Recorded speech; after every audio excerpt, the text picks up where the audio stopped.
Hello everyone, তো আজ আমরা বানাবো আফগান স্পেশাল পেশাওয়ারি চিকেন, একদম অথেন্টিক রেসিপি যেটা আমি কপি করেছি।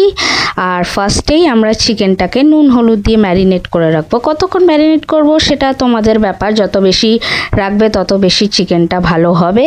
এরপর আমরা একটা পেস্ট বানাবো। পেস্টের জন্য আমাদের চাই টক দই, কাজু আর রসুন। আর দেখো এখানে আমি বেরেস্তা টমেটো কেটে নিয়েছি।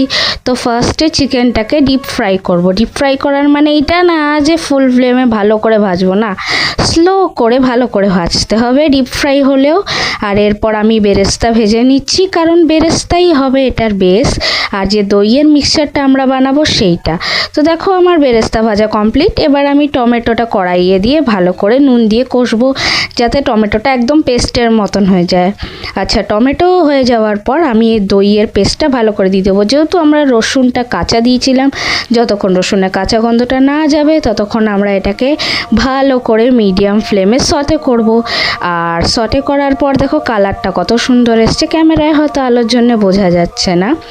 আর এবার আমি ভাজা চিকেনগুলোকে এক এক করে দিয়ে ভালো করে এটাকে কষাবো। কখনো হাই ফ্লেমে এইসব রান্না করবে না, লো ফ্লেমেই করবে। আর দেখো অলমোস্ট হয়ে এসছে। এবার আমি বেরেস্তা দিয়ে কিছুটা রান্না করব, আর কিছুটা আমি বেরেস্তা গার্নিশ করে দেবো। আর রেডি হয়ে গেছে আমাদের আফগানি স্টাইল পেশাওয়ারি চিকেন।